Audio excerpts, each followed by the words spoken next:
Hello everybody, in this video we're going to talk about why you shouldn't be scared of drinking ayahuasca, but it's okay if you are. First of all, it is a very big deal to go and drink ayahuasca. It's not a small thing.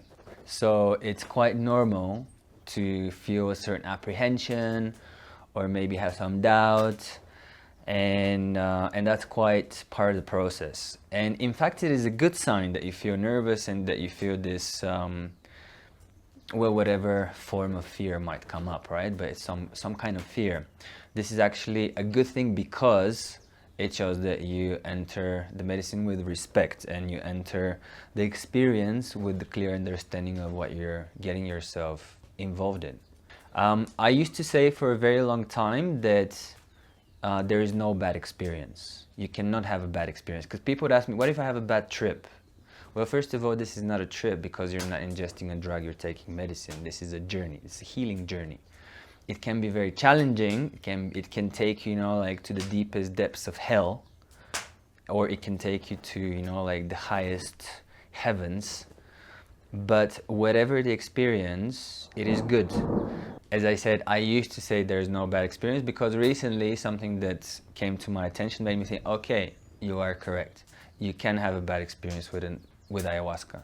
And you can have a bad experience with ayahuasca if you go to a place where people haven't been trained properly, where they don't know how to handle whatever might happen, and that's a really, really big range when it comes to ayahuasca ceremonies. This is when you can have a bad experience. So as long as you go to a place where you're working with the shaman, facilitator, medicine man, medicine woman, who is in integrity, who has done all the training, and for many years, they've done lots of work.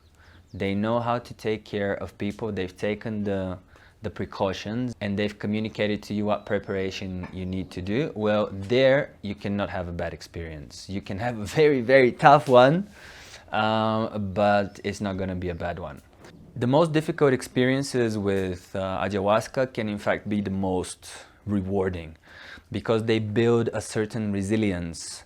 They take us to these states where we're really perhaps out of our depth, we're beyond our limit, and we really don't know what to do. We're pushing the limits of our psyche, like we're expanding our awareness, our energy beyond the limits of our psyche, and then when we touch these limits, there's fear coming up.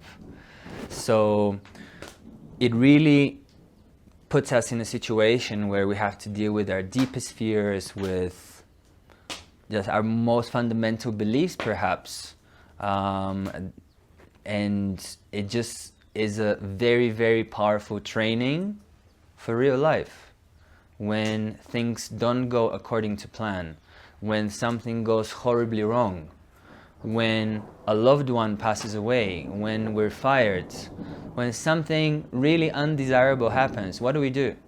Are we able in that moment to stay present, connect with our breath, and not give in to our mind and not allow our mind to take us to even darker places? It's very similar with the medicine, and exactly going through this process, encountering our shadow, encountering our weaknesses, our errors, all these things, and making friends with them, becoming aware of it. Something I like telling people is that this, like dealing with our shadow, working with our shadow, it's not about expulsing the shadow, getting rid of the shadow. It's about inviting the shadow to sit next to you and making friends and engaging in conversation. And I feel that those very, very challenging experiences, this is what they do. So a challenging experience is not a bad one. Drinking ayahuasca, anything can happen. Like no one can guarantee you're going to have a great experience, you're going to have a bad experience. Or like a peaceful, loving, joyous experience and like a difficult, challenging experience. You will get what you need in your life in this very moment. If you have been denying yourself to feel anger or sadness or grief, this is probably what will come up. And if you have been denying yourself to feel joy, happiness, levity, perhaps this is what will come up. But whatever it is that you need in that very moment, this is what the medicine will give you. Working with the medicine can also resemble the so-called hero's journey. You know, like hero journey begins when we feel there's the calling. We feel the calling. We don't know what it is. It might be dissatisfaction with our life or longing for something, but we're not completely satisfied. We feel this urge to go on this journey, and maybe it's in the external world that we go travel to a different country, but maybe it's an inner journey that we go inside and we look inside, we meet our dragon, our shadow, and then we are, you know, like we are almost reborn with a new vision, a new understanding, a new appreciation of life. And from that, we're able to bring the elixir, or bring what we have learned to our families, to our communities, so that we can enrich them through our experience. Something that an elder said to me once in a ceremony was, he asked, "Do you know why we drink medicine?" I couldn't quite answer because I thought, well, what do I say? What's the right answer? He said, well, one of the biggest reasons why we drink medicine, he said, is not for ourselves, but for our friends, our families, our communities. Because also a lot of the things that are shared in this medicine path is that we learn through doing, by experience, learning by doing, and teaching with your example. So when you go to a sacred medicine ceremony and then you release what you need to release, you connect with inspiration, a new impulse to be better, to you know, live a better life, live a more peaceful life. This is through your energy, through your changed ways of going about your life, you're positively inspiring, affecting others.